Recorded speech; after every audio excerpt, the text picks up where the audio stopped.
2 flyers was totally me. Slow down, you'll shoot like that.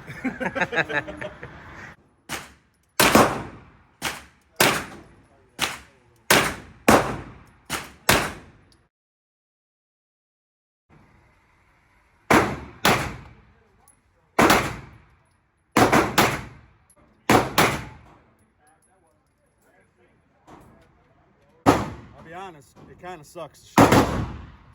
It's so compact, it recoils way harder than that Smith. We'll see. We'll see what you think. No?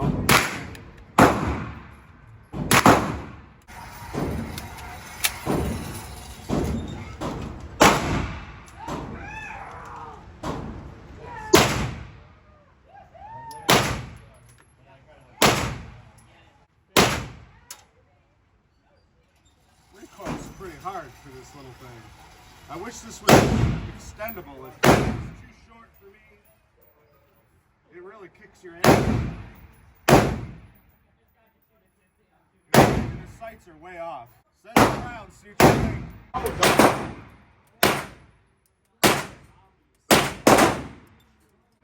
It's neat, but I don't like it nearly as much as them and big. And it's at least twice as much money as that other gun. I don't like this at all. Yeah, I guess like the form factor is like slightly nicer because it's easier to maneuver, but like, Right. I'd still take the other one. I mean, the For other sure. one's like it's like shooting a 22. Yeah, This is like, yeah. Honestly, I have no more interest in shooting that. You're just wasting ammo at this point.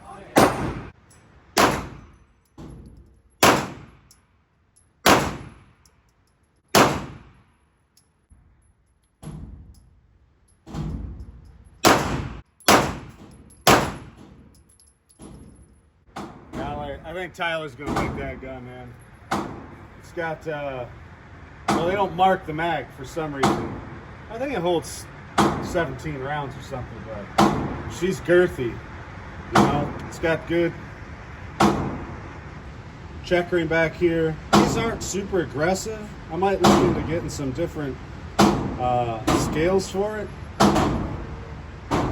And there's no checkering up here. It's just, you know, cut. But it's, you know, it's not bad.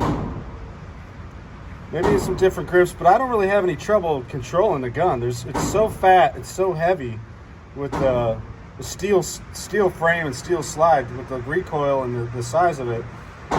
It's really manageable, you know. It's still seeping a ton of oil from the factory. The rear sights need to be drifted over.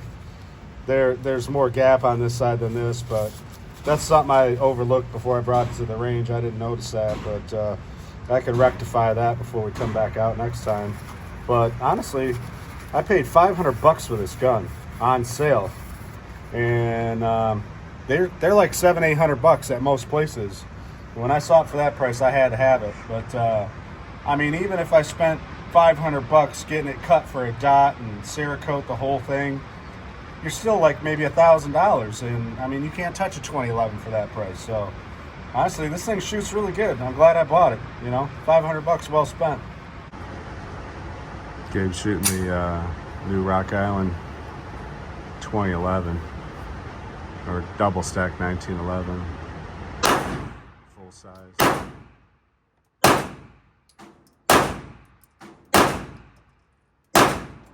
yeah, I mean, like I said, I've shot a Staccato, I've shot a Prodigy, I've shot a Staccato full size, I've shot Staccato compacts, so on and so forth. I think that for the money, I mean, when you can pick these up at that like $4,000 or $5,000 price point, I don't know why you wouldn't. Right. Like, just because like it gives you everything you want. It's flat, the trigger's great. I mean, it's easy to grip. The more time you spend with it, it's just gonna get better and better. It shoots the same. Like I said, it's God's gun. What do you want? Exactly. It's God's gun. Yeah. It's God's gun double stacked. Yeah, that's right. Awesome. You know? It's awesome. Rock Island, 9mm, 1911, converted over to 22 TCM. This first shot's supposed to be a real barker, big flamethrower. So we'll see how it shoots.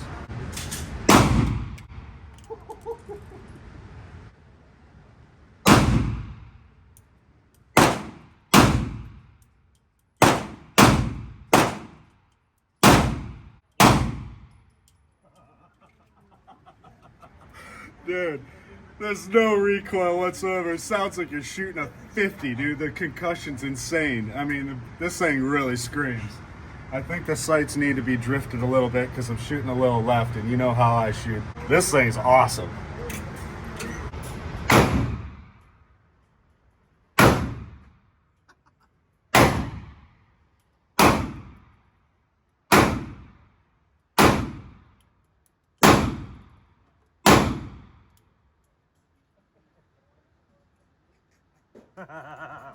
It's stupid, isn't it?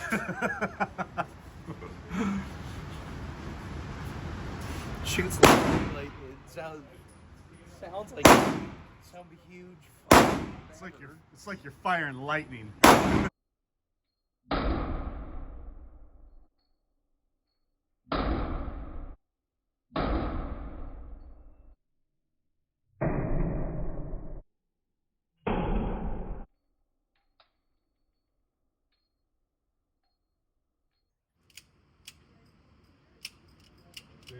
Hang on a second. Back that up.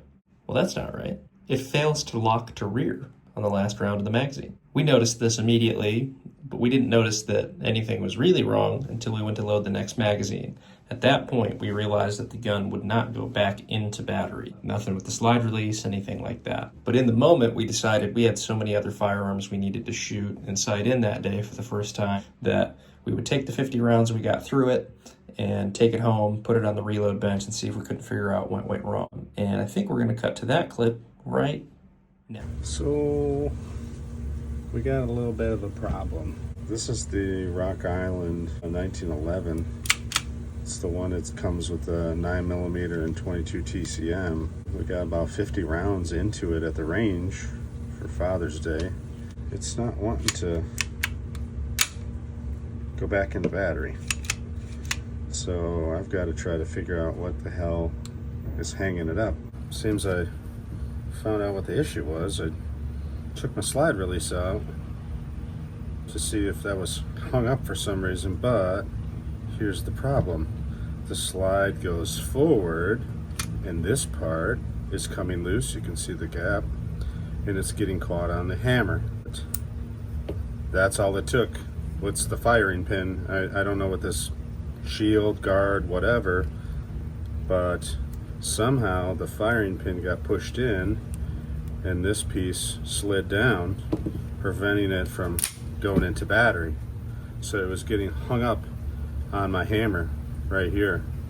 So I have no idea how that could have happened. Now you can see that that comes out real easy, and I'm not sure why or how, but something doesn't seem right to me. I'm gonna get out one of my other 1911s because that just doesn't seem like this should be happening. I don't understand why that is so loose. So this is their version of a 2011. This is their high capacity. Anyway, it has the exact same piece and the firing pin is on a spring, and that keeps that locked in there. So what I'm thinking is, this is probably just dirty.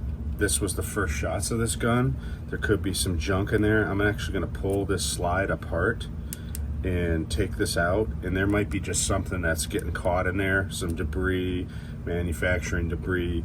I can't imagine it'd be carbon because it's only got the factory rounds and then 50 that we shot at the range, and it's only been shot with the 22 TCM.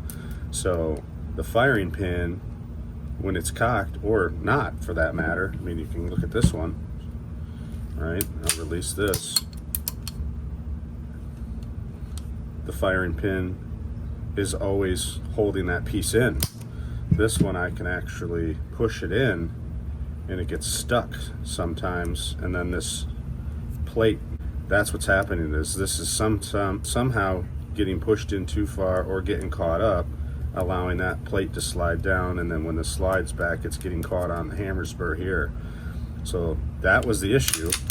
Luckily, it wasn't something major where it broke. I think if I just spray a little CLP in there, let it drain out, it probably will self-right itself. But that was the issue. Thank God the new handgun isn't broken. But there you go, guys. That's all I'm gonna do. There's nothing broke. Surely there's just something in there, debris or whatever, because this gun was just caked in oil, had all kinds of crap all over it when I pulled it out of the box when it was new. Surely, and you can see there's a little bit of some debris on here, so maybe there's just something, or machining spur on the metal itself, and it was just getting caught up, and I'm sure it'll work itself loose. I mean, you know, it's working the way it's supposed to now, but I'm definitely going to take that apart, shoot some cleaner in there, and then we'll try it again next time we're at the range. And that about wraps up the video. Thanks again, guys, for watching. This is one of those videos that's nothing really serious, but is another show of kind of what the core of the channel is about, getting to spend that time with those you love and get that father-son bonding time in, even if it's not really serious. Get to shoot some guns, throw some opinions around, hate on some stuff, love some stuff, and just get to spend that time with each other while you still have it. Call your dad today, text your dad, tell him you love him, even when it's not Father's Day. Thanks again for watching, guys. Buck Outdoors, out.